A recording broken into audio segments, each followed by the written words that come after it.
Hallo almal, welkom by Mathematics se eerste video.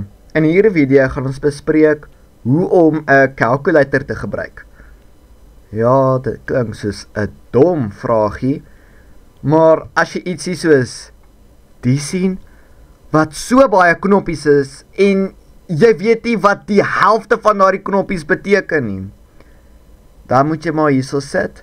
Dan gaan ons saam bespreek hoe om hierdie calculator te gebruik. Ok, so vir die eerste knoppie waarvoor jy gaan soek is hoe om hierdie calculator aan te sit. En dit's maar 'n simpel knoppie of wel 'n maklike knoppie om te soek en dit is hierbo, hierdie on knoppie. Dit is om jou calculator aan te sit. En dan hieronder kan jy sien hierso's jou getalle, jou plus, minus, maal en deel en jou is gelyking knoppie met twee groen knoppies, hierdie AC en hierdie tel knoppie. So as jy wil graag 'n hele som op jou calculator delete, gebruik jy die AC knoppie. En as jy wil graag een getal op die calculator delete, gebruik jy tel. Nou dink jy's bietjie klaar gebruik vir die calculator, jy wil hom nou afsit, neersit. Nou wil jy nou die afknoppie vind om die calculator af te sit. En jy soek, en jy soek, en jy soek. Nou sien jy hierso, ek het 'n omgekkie oorgegaan, maar hierso sien jy 'n off knoppie.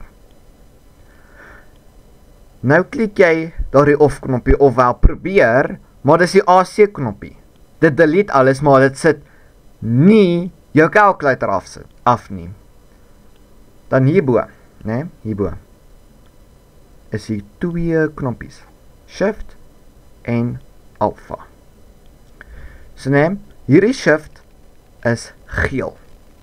Dan kan jy hierso sien, hierso's ietsie geel, hierso's ietsie geel, hierso's ietsie geel, hierso's ietsie geel ensovoorts.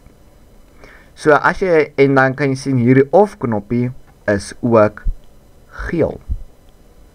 So jy druk hierdie shift knoppie, klik AC en dan gaan jou Casio calculator nou af. En dan kan jy sien hierso's ook 'n alpha knoppie. Hy is nou in pink en hy werk dieselfde as shift. Hierdie een is pink, die een is pink, die een is pink. So as jy nou byvoorbeeld alpha klik en sin klik, dan gaan jy hierdie D op jou calculator kry. En ek dink dis maar die basiese goeders om te weet hoe om hierdie calculator te gebruik.